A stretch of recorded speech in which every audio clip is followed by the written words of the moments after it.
Hi,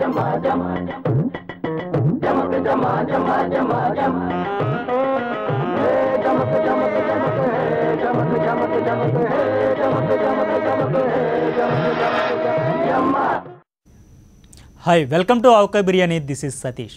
అది మోసగాళ్లకు మోసగాడి cinema అంటున్నారు తులసిరెడ్డి. సూదిగాళ్లను తయారు చేసింది ఆయనే అని చెబుతున్నారు రోజా. భయపడకుండా సినిమా చూస్తే 5 లక్షలు ఇస్తారంట. రాజకీయ నాయకుల మాటల తోటాలు, యాద్గిరి గిరీశముల కొంటి ప్రశ్నలతో ఇవాల్టి ఆవకాయ బిర్యానీ తయారు.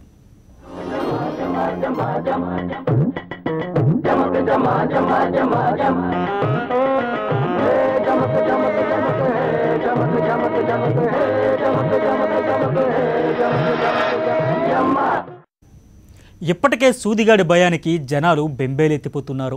ఆ సూదిగాడు చాలదన్నట్లు ఇప్పుడు జిల్లాకు సైకో సూదిగాడు తయారయ్యాడని అంటున్నారు వైఎస్ఆర్ కాంగ్రెస్ పార్టీ ఎమ్మెల్యే రోజా. ఆడాళ్లను వేధించే సూదిగాళ్లను చంద్రబాబు నాయుడు ఆశీర్వదిస్తూ ప్రమోషన్లు కూడా ఇస్తున్నారని ఆమె చెబుతున్నారు. మూలిగే నక్క మీద తాటిపండు పడ్డట్టు ఇప్పటికే రకరకాల సమస్యలతో నానా పాటలు పడుతున్న ప్రజలకు సైకో సూదిగాడు తగులుకున్నాడు. రోడ్డంట పోయేవారిని లటుక్కలు లాక్కుని సటుక్కలు సూదిగుచ్చి పారిపోతున్నాడు. అలాంటి సైకో సూదిగాడిని జిల్లాకు ఒకరిని తయారు చేసి ప్రజల మీద కుదిలింది ఎవరో తెలుసా మీకు? మన ఎమ్మెల్యే రోజమ్మ గారు కనిపెట్టారు. రోజమ్మ గారితో మాట్లాడితే ఈ సైకో సూదిగాడు ఎవరు, ఎక్కడి నుంచి వచ్చారు, వాళ్ళని ఎవరు పంపించారో తెలిసిపోతుంది. నమస్కారం రోజమ్మ గారు. ఏండో సైకో సూదిగాడి గురించి మీ దగ్గర ఏదో సమాచారం ఉన్నట్టు కదా, కానీ చెప్పండి. చంద్రబాబు నాయుడు గారు ఈ రాష్ట్రంలో సైకో సూదిగాల్ని జిల్లాకి తయారు చేస్తున్నారు అనేది స్పష్టంగా మనం చూస్తున్నాం. ఏంటండి మీరు అనేది? సైకో సూదిగాల్ని చంద్రబాబు నాయుడు తయారు చేస్తున్నాడా? ట్రైనింగ్ ఇచ్చి జిల్లాకు ఒకరు చెప్పుని పంపిస్తున్నాడా? మీరు అలా ఊరికి ఆరోపణలు చేయకూడదండి. ఆ సైకో సూదిగాడు ఎవరో చెప్పడం ముందు. అచ్చెన్నాయుడు నుంచి, ధూళిపాల నరేంద్ర నుంచి, ఉమా నుంచి, గాలి, మా జిల్లాలో గాలిగాడు ఒకడు ఉన్నాడు. అలాగే ఇక్కడ చూస్తే పయ్యావుల కేశవ. ప్రతి ఒక్కరు కూడా మహిళల్ని దాడి చేయటం కానీ, కొట్టడం కానీ, వాళ్ళ భూములు లాక్కోవటం కానీ చేస్తుంటే వాళ్ళని ఆశీర్వదించి వాళ్ళకి ఇంకా ప్రమోషన్స్ ఇస్తున్నారు. ఎంతమందికి బాబు గారు ట్రైనింగ్ ఇచ్చి పంపించారా? సైకో సూదిగాళ్ళకి ట్రైనింగ్ ఇవ్వడమే కాకుండా ఆశీర్వచనాలు, ప్రమోషన్లు కూడా ఇస్తున్నారా? ఏంటండి మీరు పెద్ద మనుషులను పెట్టుకుని సైకో సూదిగాళ్ళు, గాలిగారు అంటారేటి? ఏండే వాళ్ళు మీకు సూదిగాళ్ళ కనిపిస్తున్నారా? సూదిగాడు సూదులతో గుచ్చి పారిపోతున్నాడా? ఇప్పుడు మీరు చెప్పిన వాళ్ళు ఎప్పుడైనా సూదులు వాడటం మీరు చూసారా? ఈరోజు నేను చంద్రబాబు నాయుడు గారిని ఒకటే అడుగుతున్నాను. ఈరోజు శ్రీకాకుళం నుంచి చిత్తూరు జిల్లా వరకు మహిళల మీద దాడులు చేసే వాళ్ళని, మానభంగాలు చేసే వాళ్ళని, వాళ్ళు ఆత్మహత్య చేసుకునే విధంగా ప్రోత్సహించే వాళ్ళని మీరెందుకు ఆశీర్వదించి మీ పక్కన పెట్టుకున్నారని నేను అడుగుతున్నా. అదిగా మళ్ళీ అదే మాట మాట్లాడతారా? ఏండే చంద్రబాబు నాయుడు గారు వాళ్ళని ఆశీర్వదించడం తప్పు అంటారా, లేకపోతే వాళ్ళని పక్కన పెట్టుకోవడం తప్పు అంటారా? ఈరోజు అచ్చెన్నాయుడు చూస్తే ఏ విధంగా ఎక్సైజ్ అఫీషియల్ డీసీ గారిని టార్చర్ పెట్టి ఆమెని ట్రాన్స్ఫర్ చేశారో మనం చూసాం.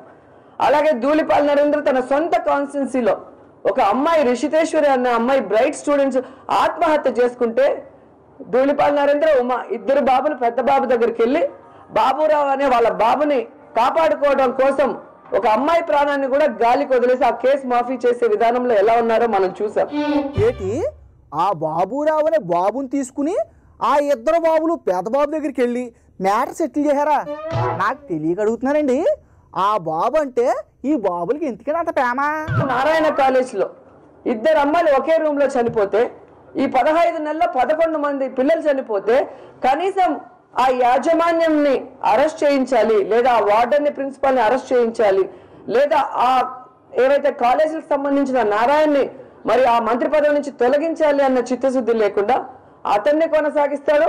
అతనికి సపోర్టివ్ ఉన్న ఆయన వియ్యంకుడు గంటాని కొనసాగిస్తూ వాళ్ళిద్దరిచ్చే డబ్బుల కోసం ఆశపడేసి, వాళ్ళు పెట్టే పెట్టుబడుల కోసం ఆశపడేసి ఈరోజు ఆ పిల్లలకి న్యాయం చేయకుండా పోవటం అనేది మరి మహిళల మీద కక్ష సాధింపు చర్య కాదా నేను అడుగుతున్నాను.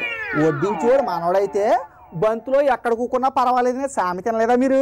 ఇది అలాగేని వనజాక్షిని చూస్తే చింతమనేని అనే ఒక ఎమ్మెల్యే 5 కోట్ల మంది ప్రజలు చూస్తుండగా చింతమనేని ప్రభాకర్ కొడితే ఆ ఎంఆర్ఓ కేసు పెడితే ఇంతవరకు మీరు దాని గురించి ఇన్వెస్టిగేషన్ లేదు. అదేంటండి ఒక ఐఏఎస్ ఆఫీసర్తో కమిటీ కూడా వేశారు. అంతకంటే ఇంకేం చేయమంటారు బాబు గారిని? అంటే మీరు అనవసరంగా ఆయన అవమానిస్తున్నారు తెలుసా మీకు? అండ్ ఒక ఐఏఎస్ ఆఫీసర్ తో కమిటీ వేసామన్నారు.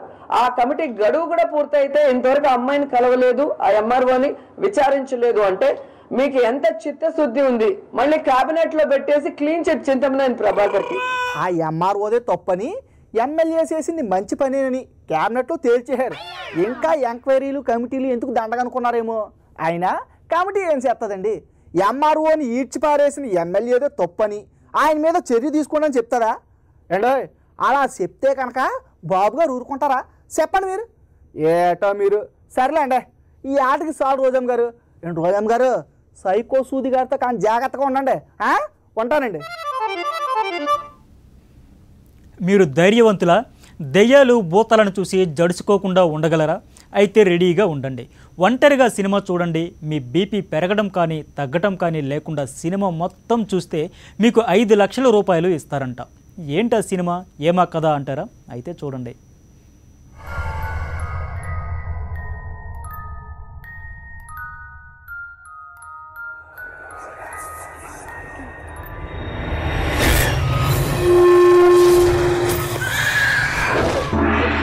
అరే గిరిజం, నువ్వెప్పుడన్నా దయ్యాలను చూసినావా? పానకంలో పుడకలాగా ఈ దెయ్యాలు కోలేట్రా? నేను అడిగిన దానికి జవాబు చెప్పొచ్చు. దయ్యాలను చూసినావా లేదా? అరే దెయ్యాలంటే రామ్ గోపాల్ వర్మ సినిమాలో చూసాను రా, బయట ఎక్కడా చూడలేదు. మరి ఆ సినిమాలలో దయ్యాలను ఇట్లా చూసి భయపడ్డావా? ఎవడరా బాబు నువ్వు? సినిమాలో దెయ్యాలు చూసి ఎవరైనా భయపడతారా? అంటే నీకు దయ్యం అంటే భయం లేదన్నమాట. రాజకీయ నాయకులు చూస్తే భయపడతారు కానీ దెయ్యాలు చూసి ఎవరన్నా భయపడతారేట్రా? నీకు దయ్యం అంటే భయం లేదా? ఏట్రా నీ నాసా? దెయ్యాలు మనల్ని ఏం చేస్తాయి?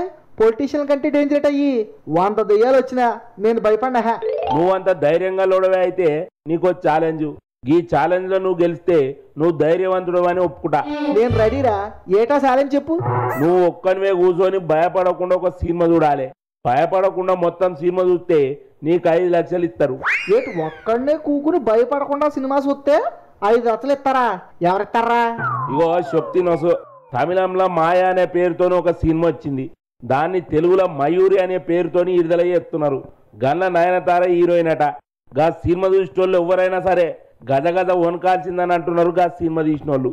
ఎవరన్నా మా సినిమా చూసి భయపడకపోతే 5 లక్షలు ఇస్తామని ఛాలెంజ్ కూడా చేసింది. ఈ సినిమాని ఎవరైనా ఒంటరిగా థియేటర్లో కూర్చొని కానీ చూస్తే వాళ్ళు పల్స్ డౌన్ అవ్వకుండా, వాళ్ళు హై బీపీలోకి వెళ్ళకుండా కానీ ఉంటే డెఫినెట్గా మేము కూడా 5 లక్షలు ఇస్తాం. సినిమాలో కాన్సెప్ట్ అది, కానీ మేము కూడా డెఫినెట్గా 5 lakhs ఇస్తాం. అలా కానీ వాళ్ళు కానీ ఎవరైనా వచ్చి విన్నావా? ఇప్పుడు దయ్యాలన్నా దయ్యాల సినిమాలన్నా భయం లేదని అన్నావు కదా, పోయిగా సినిమా చూడు. నువ్వు భయపడకుండా ఉంటే 5 లక్షలు నీకే పో.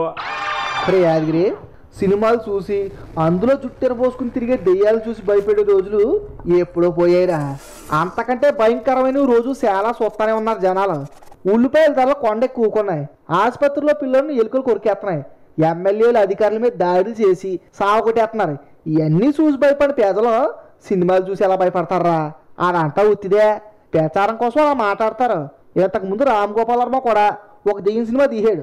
ఆ సినిమా ఎవరైనా ఒక్కడే థియేటర్లో కూకుని భయపడకుండా చూస్తే 1,00,000 రూపాయలు ఇస్తానని ప్రకటించాడు. అట్లనా? మళ్ళీ ఎవరైనా సినిమా భయపడకుండా చూసిన వాళ్ళు ఉన్నారా? 1,00,000 రూపాయలు గెలుచుకున్నారా? చెప్పాను కదరా, రోజు రకరకాల సమస్యలతో సత్తు బతుకుతున్న పేదలను ఆ సినిమాలు ఏం భయపడతాయి చెప్పు? ఒరే నిజంగా దెయ్యాలు వచ్చి ఎదురుగా నుంచున్న లైట్ తీసుకుంటారు మన వాళ్ళు.